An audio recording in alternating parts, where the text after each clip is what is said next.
Hello everyone, and welcome. I'm excited to start today's presentation on understanding modal verbs. This is the first slide, which is our cover slide, so I just want to briefly introduce what we're going to explore together. We'll look into what modal verbs are, how they are used, and why they are important in English. So, let's get started and dive into the fascinating world of modal verbs. Now, moving on to slide 4, which is the conclusion. Here, I want to emphasize the importance of understanding modal verbs. We've covered their introduction, how they're used, and their specific applications. Remember, modal verbs are essential because they help us express ability, possibility, necessity, and permission in a clear and concise way. As you continue learning English, keep in mind that mastering modals will greatly improve your communication skills. This slide ties everything together, showing how all these points connect to the bigger picture of effective language use.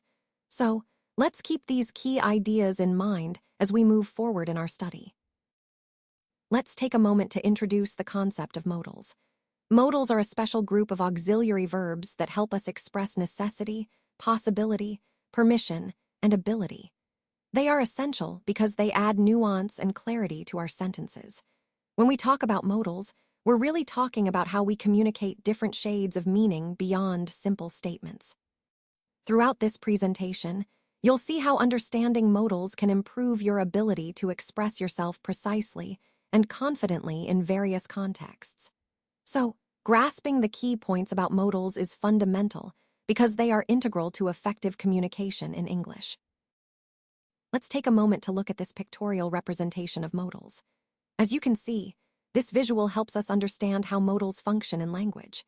Modals are auxiliary verbs that give us additional meaning about ability, possibility, permission, or obligation. They're essential because they help us express attitudes or intentions more precisely. Here, the diagram highlights the key points about modals, such as their role in modifying the main verb and conveying different shades of meaning. Recognizing these visual cues allows us to see how modals connect to the overall theme of effective communication. Understanding their proper use is fundamental to mastering nuanced language and making our speech clearer and more impactful. Now, let's see how modals are used in the slide above and understand why they are important. Let's look closely at the sentences Marge says. This slide is all about understanding modals. As we go through, I'll explain how these words function in the sentences. Modals are used to express ability, possibility, permission, or obligation. They're essential because they add meaning to our statements and help us communicate more precisely. Notice how they change the tone or intent of what Marge says, whether she's asking, suggesting, or making a decision. By understanding how modals are used here, you'll see their role in shaping the meaning of sentences. This is a key concept that ties into our overall theme of effective communication. So, let's dive into the specific examples and see these ideas in action. Let's take a closer look at modal verbs. These are special auxiliary verbs that help us express ability, possibility, permission, and obligation. They are crucial for adding nuance and clarity to our statements. For example, words like can, could, may, might, must, shall, should, will, and would all fall into this category. What makes modal verbs particularly interesting is their ability to convey different attitudes or levels of certainty. For instance, saying, "You must finish your homework," shows obligation, while "you might finish your homework later" suggests possibility. Understanding how to use these modal verbs correctly is essential because they connect directly to the overall theme of effective communication. They allow us to express not just facts, but our intentions, permissions, and possibilities in a clear, respectful way. So, mastering modal verbs enhances both our language precision and our ability to communicate appropriately in various contexts. So, on this slide, I want to give you a simple example to illustrate the concept of ability. I have 2 friends, and they can play guitar. This shows that they have the skill or ability to do something. In grammar, we often use modal verbs like can to express this kind of ability. It's a quick way to tell someone, what someone is capable of. Remember, showing ability with can is common and straightforward, and it helps us communicate skills clearly. This example ties into our overall theme of understanding how modal verbs work to express different meanings. All right, on this slide, we're looking at some common modal verbs. These are words like must, should, and could. They're called modals because they help us express ability, possibility, necessity, or obligation. For example, must indicates a strong obligation, while should suggests advice or a recommendation. Then we have could, which talks about possibility or ability in the past or future. You'll notice that the list also includes ought to, will, may, would, might, shall, and can. Each of these modals plays a specific role in our language. Ought to is similar to should, giving advice. Will expresses future intent or certainty. May and might both talk about possibility, but may often suggests a slightly higher likelihood. Would is used for polite requests or hypothetical situations, while shall is more formal and often used in questions about offers or suggestions, especially in British English. And can, like could, deals with ability or possibility. The key takeaway here is that these words, must, should, could, and the others, are all part of what we call modal verbs. They help us convey different shades of meaning about ability, possibility, obligation, or permission. Understanding how to use them correctly is essential for clear, effective communication, especially in formal or professional contexts. Let's take a closer look at the structure of modal verbs. On this slide, you'll see a table that breaks down how modal verbs are used in sentences. First, the subject can be I, we, they, you, he, she, or it. Next, the modal verbs include must, can, should, may, and will. These are the words that express ability, necessity, permission, or future intent. Then we have the main verb, which is the action word like go, drink, eat, or do. Finally, there's a complement, which completes the meaning of the sentence. For example, we might say to sleep, some water, some food, or some exercise, depending on what we want to express. The key point here is that modal verbs come before the main verb, and they help us convey different meanings like obligation, possibility, or advice. Understanding this structure is essential because it allows us to form correct and meaningful sentences in English. Throughout the presentation, we'll see how these components work together to make our communication clear and effective. He can swim. This simple sentence is a great example of how modal verbs work. Notice that can is the modal verb here, and it helps us express ability. When we use modal verbs like can, must, or should, they don't change form based on the subject. That means, unlike regular verbs, we don't add s or es for third-person singular. So whether I say he can swim or she can swim, the modal stays the same. This consistency makes modal verbs quite straightforward in terms of conjugation. Understanding this is key because it helps us form correct sentences without worrying about subject-verb agreement in this context. This concept links back to our overall theme of how modal verbs shape the way we express ability, obligation, and possibility in English. So why should she stay?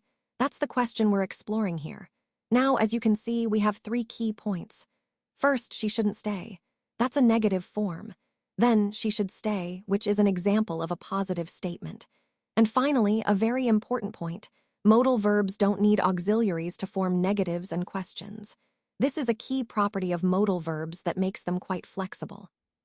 When forming negatives, we simply add not after the modal verb, and for questions, we invert the modal verb and the subject. This simplicity helps us understand and use modal verbs more efficiently in conversation and writing. So, in summary, the main takeaway here is that modal verbs are powerful tools.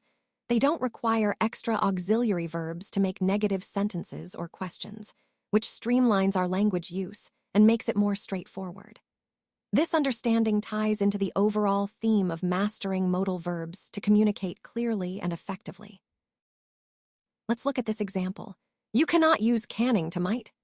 This highlights an important point about modal verbs. Unlike other verbs, modal verbs don't have infinitive forms or ing forms. That means you can't say to can or canning when you're trying to express ability, possibility, or necessity. Instead, modal verbs stay the same regardless of tense or subject. This is a key property that makes them unique. Remember, understanding these properties helps us use modal verbs correctly and clearly in our communication. So, the main takeaway here is that modal verbs don't have infinitive or ing forms, which is essential for proper grammar. Let's take a closer look at the usage of modal verbs. Modal verbs are essential tools in English because they help us express ability, possibility, permission, obligation, and more. For example, words like can, could, may, might, must, shall, should, will, and would. They add nuance and clarity to our sentences, making our communication more precise. Understanding how to use these modal verbs correctly is key to sounding confident and natural in English. For instance, if you want to suggest something politely, you might say, "You should try this," which shows advice or recommendation. Or if you're expressing ability, you'd say, "I can complete the task today." Remember, modal verbs often influence the tone and intent of your message, which is why mastering their usage is so important in effective communication. So, as we continue, keep in mind how these verbs function to shape meaning and intent across different contexts. So let's look at some common ways we use can in different contexts. First, when we ask for help, we might say, "Can you help me?" This is a request, and it's a polite way to ask someone for assistance. Next, sometimes we realize that something can't be done, like saying, "We can't fix it." That's expressing impossibility or that it's simply not possible to do something. Then we might ask, "Can I bring this here?" which is asking for permission, checking if we're allowed to do something. On the other hand, when we say, "They can control their own work," we're talking about ability or possibility, meaning they have the power or skill to do it. Throughout all these examples, the key idea is that can helps us express different shades of meaning, requests, permissions, abilities, or impossibilities, depending on the context. Recognizing these nuances helps us communicate more clearly and effectively.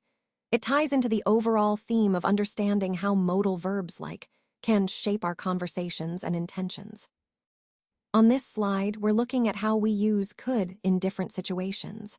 First, notice the example about giving up his old job to work for us. This shows ability, how someone can do something. Could here expresses what was possible for him. Next, we see, "I wish CNDRLL could meet me next week." This highlights future possibilities, what might happen or what we hope could happen. Then we move to requests. For example, "Could you say it again more slowly?" And "Could I borrow your dictionary?" These are polite ways to ask for something or to make a request. It's important to see how could can express permission, possibility, and ability, depending on the context. Recognizing these different uses helps us communicate more clearly and politely in English. This slide connects to the overall theme of how modal verbs like could expand our ability to express ourselves in various situations, whether we're talking about ability, future plans, requests, or permissions. Let's take a closer look at how we use the word may in different contexts. First, when I say, "I may finish my homework," I'm expressing a possibility. It's not certain, but there's a chance I will do it. This is a common way to talk about things that could happen but aren't guaranteed. Next, consider the question, "May I have another cup of coffee?" Here, may is used to ask for permission. It's a polite way to request something, reflecting respect and courtesy. So the key point here is that may serves two main functions, to indicate possibility and to ask for permission. Understanding these uses helps us communicate more clearly and politely in different situations. Remember, the context usually makes it clear which meaning we're aiming for, whether we're talking about what might happen or seeking approval. This ties back to our overall theme of mastering modal verbs and their nuances in English. So in this slide, we're looking at how we can express possibility using the word might. For example, when I say, "We'd better phone tomorrow," I'm suggesting that it's probably a good idea to call then. But of course, there's a chance that things could be different. Maybe they're busy now, or maybe they're eating dinner, so it's not certain. That's where might comes in. It helps us communicate that something is possible but not guaranteed. For instance, I could say, they might be eating their dinner now, which means it's possible, but I'm not sure. The key point here is that might is a useful word to soften statements of certainty and to express uncertainty or possibility in a polite and gentle way. It's especially helpful when making suggestions or talking about things that are not confirmed. So remember, when you want to show that something could happen but you're not sure, might is the perfect word to use. It keeps your tone cautious yet polite, fitting into the overall theme of effective and considerate communication. Now let's look at this example. She ought to finish by next week. Here, we're expressing what's right or correct in a situation. When we say ought to, we're giving advice or making a suggestion about what's expected or the right thing to do. It's a gentle way to say that something is recommended or proper. In this case, it means that finishing by next week is the right or expected action. Using ought to helps us communicate our expectations or advice in a polite and clear way. This fits into our overall theme of expressing opinions and suggestions about what's correct or appropriate in different situations. Remember, ought to is a useful tool for showing what's right or what we believe should happen.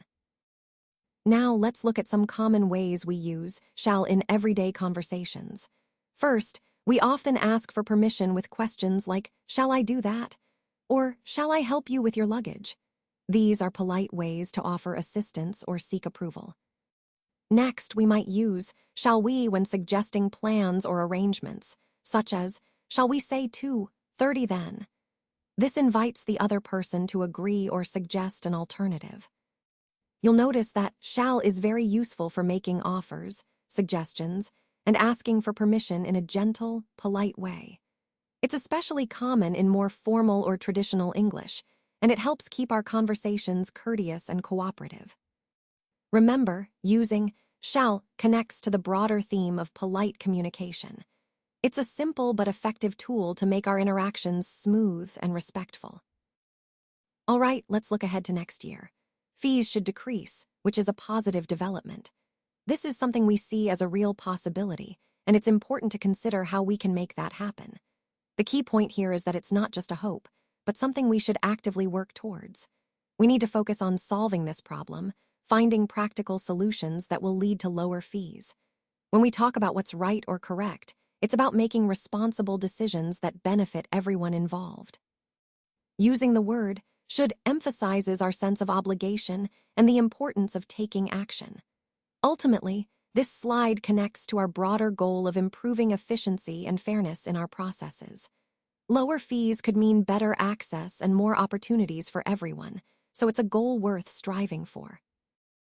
All right, let's take a closer look at how we use will in different situations.